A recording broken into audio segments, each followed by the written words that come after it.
think I might have a serious problem. You see, I've grown to really love the explosive side of Minecraft. I have a gunpowder creeper farm and a rocket explosion powered nether portal. And let's just not talk about the TNT incident. Oh no, oh no. Whoopsie! Oh no! I'm back at world spawn. So today I thought I would take a break from blowing things up in the overworld and blow stuff up in the nether instead. There has been a change to TNT since the last time I built an ancient debris tunnel bore several years ago. And if you're not aware of this change, I'm about to demonstrate it for you. It used to be that when you exploded a piece of TNT, maybe some of the blocks would drop. Now, anytime we light a piece of TNT, it's going to blow up all the blocks around it, and it is a 100% drop rate. So, every single block that was in this space is now in my inventory, which has incredible implications for future farms. Like I said, BluJay has a problem. More TNT in the future beyond today. Just to further demonstrate so you can see for sure that this is a 100% drop rate, I've got 12 pieces of stone here, and I'm going to put them down here where it's a little bit more isolated and we can control the explosion. So here are all 12 pieces of stone plus the one piece of TNT, and I'm gonna grab my flint and steel again and light this up, and then jump down here so I don't get blown up again. And there goes all of the blocks. And as I pick them up, I should now have actually 12 cobblestone. And there we go, 12 cobblestone. Just popping over into my test world for a couple of minutes, I have a few things I want to show you related to blast resistance. This is a dragon egg, and if I count 1, 2, 3 blocks away from the dragon egg, and then I light it up, the blast resistance of this dragon egg is not going to be enough to withstand that explosion, and it'll break the item. However, if I move this even 1 block farther away, this blast resistance will stand up to that TNT, and the item will not break. The same thing goes for this endstone. If I place TNT right here, it's gonna break the endstone. TNT right here, it will not. If we move over here to the black stone, this is one of the blocks that we're gonna have to worry about in the nether, just to make sure that we can clear the black stone with the flying machines. So if I place TNT 4 blocks away, leaving a 3 block gap, I can light this TNT and that black stone should break. Sometimes it doesn't. I just had 4 attempts in a row where this broke every single time. I think it has to do with where the TNT lands on the block, but I'm gonna keep lighting this and show you that it is possible to break that black stone from that distance. There we go. It's broken. Moving on down the line, this nether rack has even lower of a blast resistance, and TNT can break it from even farther away. This is going to be the majority of what we face in the nether, and as you can see, I've done some testing with just netherrack over there, and it's left quite a massive hole. The last thing I want to point out is the scaffolding. Scaffolding has a blast resistance of 0, and so if I place this TNT right here, it is going to break this scaffolding from 1, 2, 3, 4, 5, 6 blocks away. If I place TNT on this 7th block, it should not break that scaffolding. That's going to be important to keep in mind, especially when we start combining a couple of machines together, because if you're not careful, TNT can get a little bit crazy. As you can see, that TNT just flew across this bedrock, and if that is a flying machine, that's definitely not going to be made out of bedrock. It could blow up your flying machine if you're not careful. So, this is a good metric to let us know how far away we need to keep our flying machines away from each other so that they don't push TNT around. Man, I really need to clean out my ender chest. Anyway, one more item of business before I get to building this tunnel bore. This mending bow has been in my inventory, and I've used it for the last couple of episodes. It is going into the Disney vault, never to return again. Here comes the infinity bow. Thank goodness. And I'm gonna go over here and grab one special arrow. Prowl, on one of his live streams recently, was forced to deliver so many arrows to me, and he just thinks that I'm gonna use all of these. 1. That's all I need. Now, please take a look at Exhibit A. Ah! No! Save the villagers! No! No, no, no, no, no, no! No!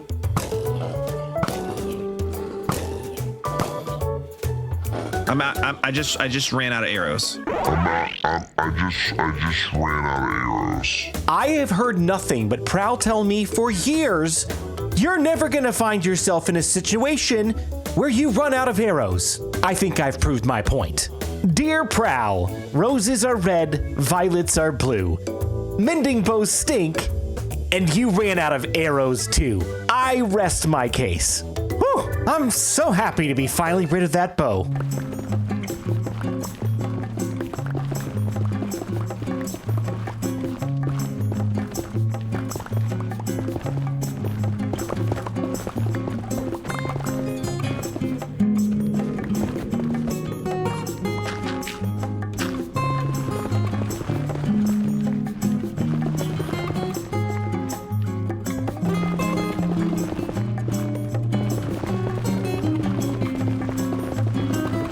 About you, but I'm ready to start building this tunnel borer, and the first thing I'm gonna do is put down an armor stand and give it a white banner, and then I'm gonna pose it. And you can see some magic happening here. I've used this before on my channel. I've got a resource pack enabled by Foxy No-Tail that gives us various tools, and this is the one we're looking for right here, the chunk alignment tool. And unfortunately, I think I'm gonna have to do some more digging. This is where I'm gonna build the first module so that it's right along a chunk border, and I'll have to dig some more that way to make room for the second module, and then there'll be plenty of room over here. So what I'm gonna do is go over here and place a temporary block right there, and just make sure, again, that it is chunk aligned. And then I'm gonna pillar up just to make sure that I'm standing on Y level 15. Y level 15 is the highest saturation that you're going to find ancient debris, and so I want to make sure our TNT explodes on Y level 15, so everything around it centers around this Y coordinate. And instead of placing a quartz block here, I'm going to put one ancient debris, and this is going to be the very end of our flying machine. Now, there is some debate about whether you should be at Y level 15 or Y level 14, and I'll kind of leave that up to you. As long as you're around this general area, you should get a really good output of ancient debris, especially if you're chunk aligned. Also, I should mention as well, I don't know if I've mentioned this previously, you can download this for PC and mobile. Consoles, you're gonna have to use a different tool, probably something like Chunkbase, in order to find the coordinates of your chunk borders. So just in case you don't have access to this pack, you should still be able to chunk align your build. Then from here, I'm going to go 1, 2, 3, 4, 5, and 6 back, and then one slime block on the very back of this, so that this line of blocks should be 8 blocks long. Not again! I had my sword this time. Yeah, be careful around the nether when you're digging a giant hole like this, because Endermen do start spawning in here, among other things. Anyway, on top of this slime block right here, put one more slime block, and that is the entire first part of this build. It would be a good idea to bring some obsidian with you to place along the flying machine as you're building it, just so you don't accidentally trigger it to start flying before you're ready. And so I'm gonna put one right here next to this top slime block, and then I'm going to grab a couple more pieces of quartz and build out 2 temporary blocks right here. And then off of the side of this quartz block, I'm gonna grab one dispenser and place it facing upward. The whole flying machine needs to be built around this dispenser because this is where the TNT is going to launch up to this ancient debris right here at the end of the row. Next, I'm gonna break this temporary block right here and place an observer facing into this dispenser, and then break this other temporary block and put a regular piston facing forward. Directly underneath this dispenser, I'm going to put a honey block, and then a honey block coming out this direction. And then I'm gonna put a temporary block underneath this piston and place an observer facing forward. And once I break this block right here, I'm gonna anger that Enderman. My goodness, this is why you bring your sword and keep it in your hotbar. Leave me alone, sir. Anyway, I'm gonna break this. And there goes the dispenser. This probably goes without saying as well, but knowing me, you should probably follow this advice as well. Don't put TNT in here yet. Bad, bad, bad idea. Next, I'm going to take a piece of slime and I'm going to put it right on top of this dispenser. And then out of the back of this honey block right here, I'm going to put a forward-facing sticky piston. This absolutely has to be sticky. And this one up here absolutely has to be not sticky. Don't get those confused. It is very important. Then from here, I'm going to put one honey block here and one honey block here on the edge of this sticky piston with a regular piston facing forward so that it is going to face this slime block that I just broke. And I've angered another one! No! Stop it! That's 3. And somehow I'm still alive. On the side of this bottom honey block right here, I'm going to put a forward-facing regular piston. And again, just as a general rule, anything facing toward the back of the machine is a sticky piston, and anything facing toward the front of the machine is a regular piston. And then from here, I'm gonna put one slime block right here, one slime block right here, and one slime block right here, with a couple of temporary blocks right here. Break that one, and then an observer facing out attached to this slime block right here. I know it looks complicated. There's a lot going on. We'll explain it here shortly. Just bear with me.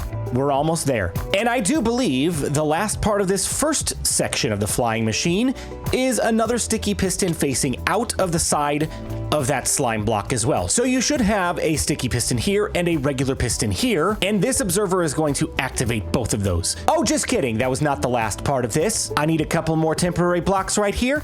On this honey block, under this piston facing toward that slime, we'll break that one and have an outward facing observer. And I'm gonna break this and you're gonna see that that piston activates, but everything is still in place as it should be. I'm gonna go ahead and put another bumper right here made out of obsidian, followed by a quartz block. And this is where the magic happens on this flying machine. In previous designs, this has been about all there was to the entire thing. This is slightly redesigned for the purpose of what I'm about to do, but in previous iterations of my ancient debris tunnel bore, you would activate the flying machine, it would move one block forward, and then it would stop. And then you would have to manually activate it again. The magic of this flying machine is that it will go over and over and over forward in that direction until I tell it to stop. It's actually very, very cool. Just wait till you see it in action. Hold on, let's keep building. Aside from this next little section, the rest of this is actually pretty easy to build and is very, very repetitive. The only difference is on this first section, I'm going to put a little bit of a seat where I can stand while the flying machine is moving. Did I make him mad? He's mad at me, isn't he? Yeah, he's definitely mad.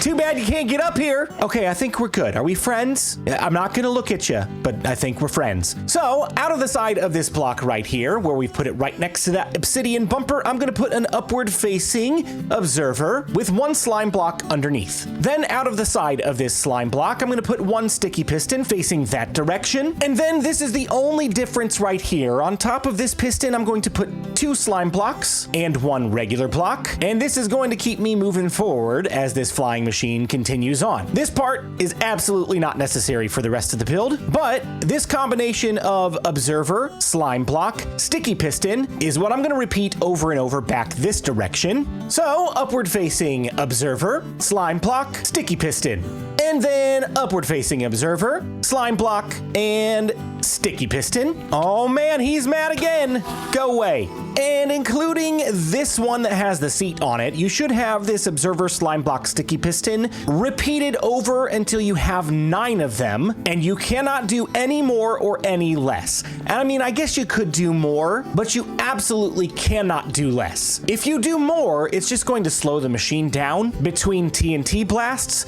But if you do less, it's potentially going to do exactly what I showed you earlier and launch another TNT too soon, which would then send it flying in another direction that you don't want it to go. And we're mad again. Oh, stop your huffing. You're okay. I mean, you're not okay, but you're okay. When you finally get to the final sticky piston, you're gonna wanna come out 2 and then down 2. So you've got an L shape just like that. And then underneath this slime block right here, place another upward facing observer, followed by a forward facing regular piston. I'm going to put a temporary bumper right here, again, to keep this from moving before we're ready. That will go away. And then I'm going to place 1, 2, 3, 4, 5, 6, 7, 8, 9 regular blocks with an observer facing into this last block, and then one more regular piston. This is the maximum you can go because pistons can only push up to 11 blocks, but there's still a bit of a gap here, and you can probably see where we're going with this. We need something to push this piece of slime right here, so I'm gonna put one more temporary bumper right here, followed by 4 regular blocks, 1 observer, and then 1 regular piston right here, and a bumper right there for now. And I know it looks massive and it looks confusing, but that's it. That's the whole build. I've gone ahead and taken the opportunity to dig out some extra space where the next part of the flying machine contraption is gonna go. But if you actually want to stop here with 1 TNT platform, you can. And I do want to explain this for everybody that may not want to build 3 of these. Maybe your device limitations make this a little bit too laggy to have more than one, so I do want to honor that. BluJay dies trying to hug a creeper. Prowl, what are you even talking about, man? Before I respond to that nonsense, here's how this works. Over on this side of the flying machine, we have this observer right here. This is what sets off the entire chain reaction to get the farm moving. When this observer fires, it's going to power this sticky piston to pull this slime block backwards. When that happens, this observer is going to power the slime block to power this sticky piston to pull the next slime block backwards, and this process repeats over and over and over until I get hit by another Enderman. What I meant to say was, oh my goodness, another one, for real? No, you don't. No, you don't. No! And now Prowl's laughing at me. You're the worst. I seriously don't know if they've made Minecraft harder recently or something, but this seems to be happening on a more frequent basis than it had earlier in the season. Maybe I'm just becoming less careful. I have no idea. All I know is I had a really good streak going on for a while, and now I'm doing nothing but die every other sentence. Let's just hit the reset button. No more deaths for BluJay.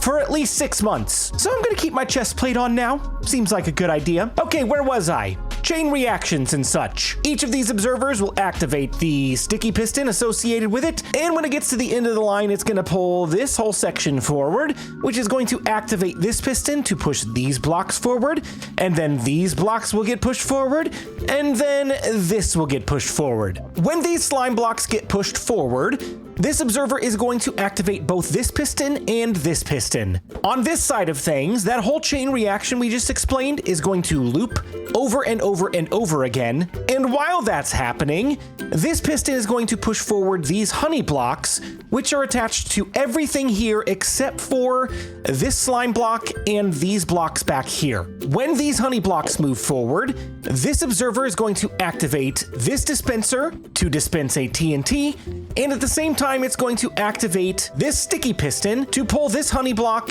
and those blocks forward. When those blocks get pulled forward, this observer is going to activate that piston to push this slime block forward and bounce that TNT all the way to the corner of this ancient debris. Absolutely important that it lands on the corner for a couple of reasons. One, if it lands in the middle of the block, or heaven forbid, back here, it could blow up this platform and break the whole flying machine.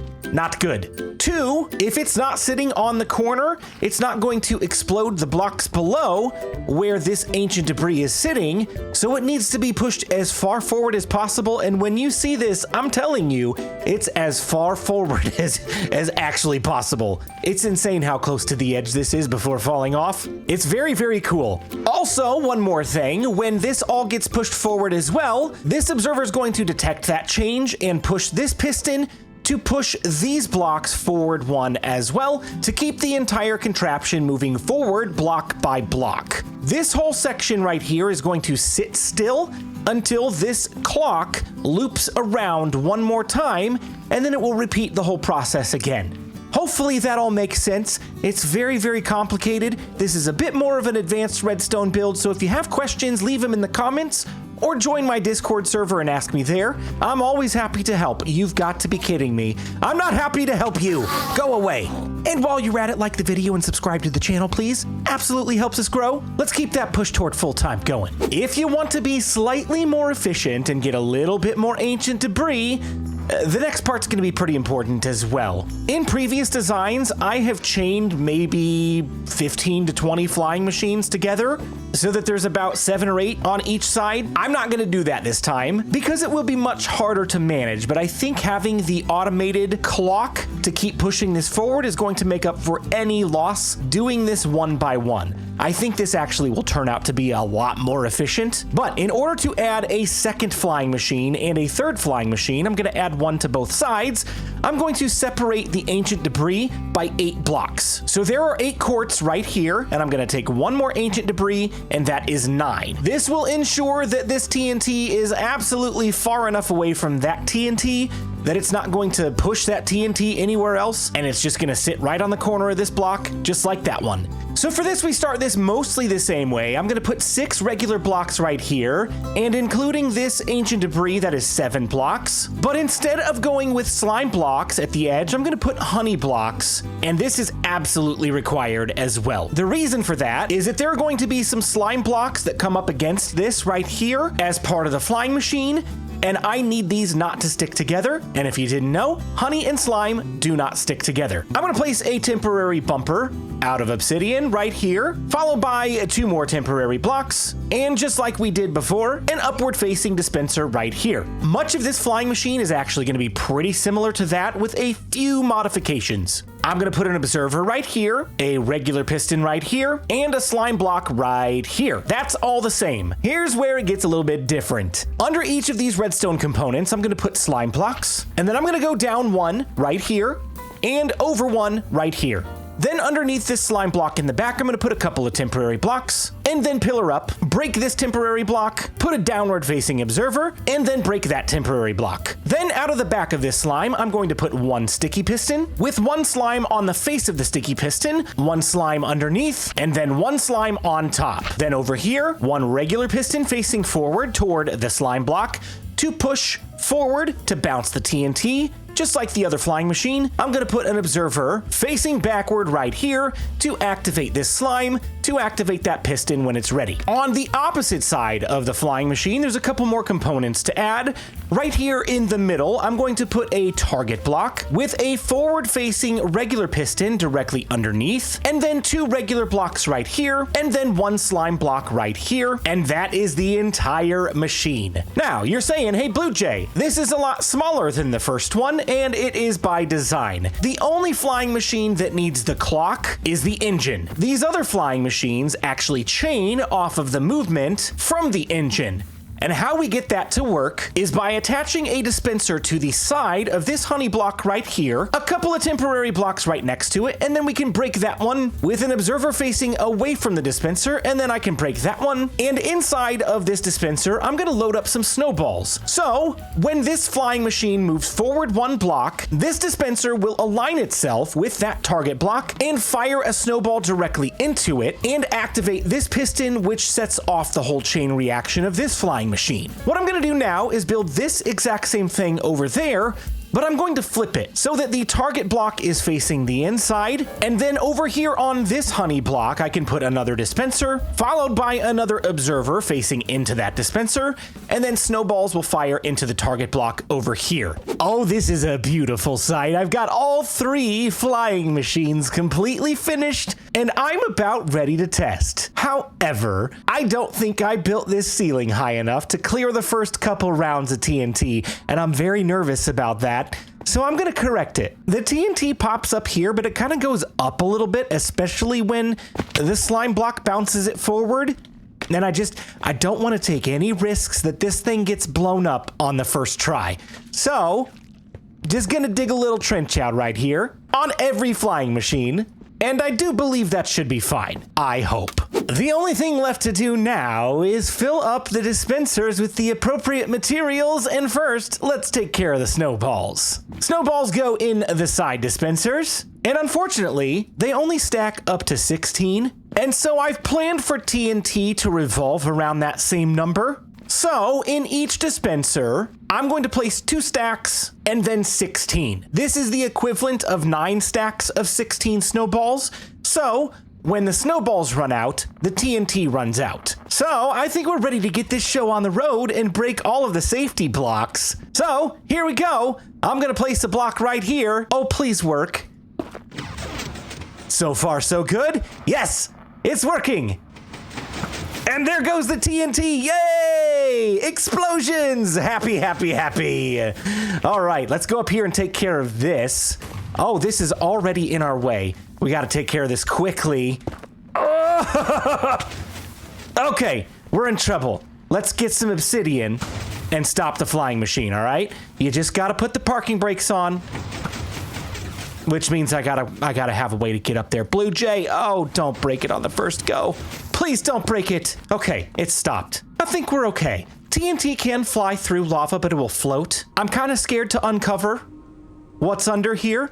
I'm hopeful that it didn't blow up any of the flying machine, but as you can see, TNT and lava can pose a bit of a problem. This is not a great demonstration of this flying machine. I'm just gonna say that. I tested this in an actual nether environment, and I rarely ran into lava right in front of the flying machine straight out of the gate. This is why I only built 3 of these, by the way. You could chain as many of these as you want to your sim distance, but I would not advise it with a fully automatic flying machine. You're gonna run into some issues if you do. But hey, this is why we test. And what I'm gonna do is I'm gonna burn through the entire stash of TNT in each of these flying machines, and then I wanna show you how much ancient debris we come away with, and maybe I'll pick a few more things up along the way as well. Wish me luck, and I hope I don't blow the thing up.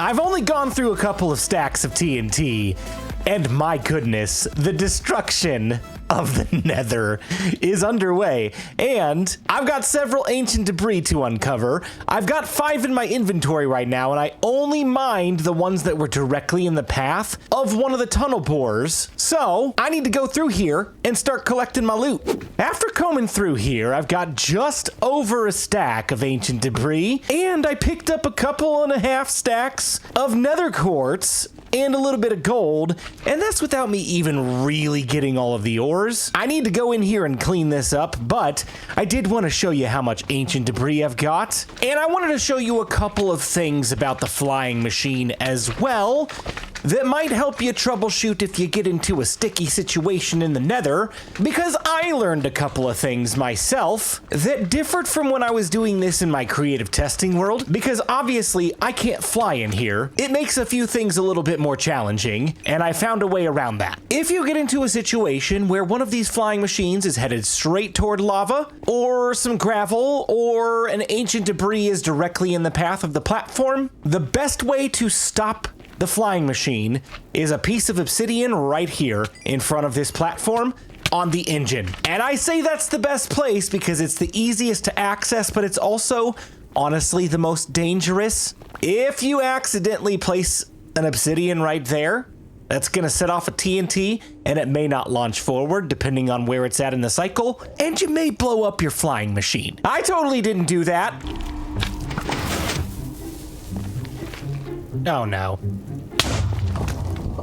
You absolute doofus. There are a couple things to consider as well if you're going to stop the flying machine using obsidian right there. When you break this obsidian, you'll want to start it up again by placing a block right here, and that will cycle through everything one time, and that will push the flying machine forward and launch TNT on all 3 flying machines, but it will not kick this clock back in, which I think honestly is a great feature. It gives you a one-off to make sure you don't have any more things to clear before we kick the clock back in. Once this has been triggered, you can break this block right here to push everything forward and then quickly replace this block before it cycles back around, and then everything should start going. But that's it, a successful build, and an easy way to get ancient debris in a pretty large quantity, and honestly a pretty short amount of time. I'm gonna be down here using this quite a bit. However, before we end out this episode, there is one more thing I want to show you that you can do with this ancient debris tunnel bore,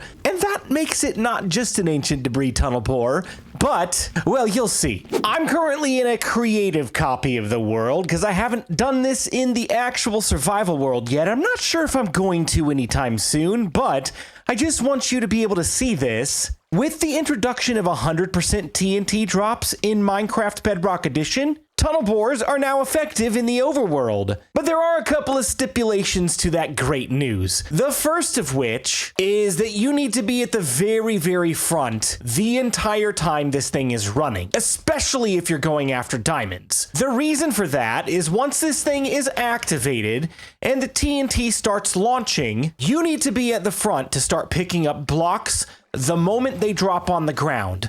If you do not, the next round of TNT is going to blow everything up that's on the ground. So that makes diamond mining less effective if you're not up here grabbing stuff as it drops. And here's another great example. Redstone.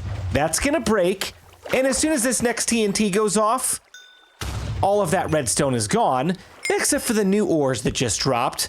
And now those are gone. So you have to be at the very front of this machine the entire time it's running if you want to collect stuff. And in order to do that, you need a full set of blast protection armor, realistically. Otherwise, you're going to take some pretty significant damage. But hey, that's going to do it for today. I hope you enjoyed this build, and I'm going to get back to it, go get some more TNT, and keep destroying the nether. And maybe in the next episode, we'll take a break from blowing stuff up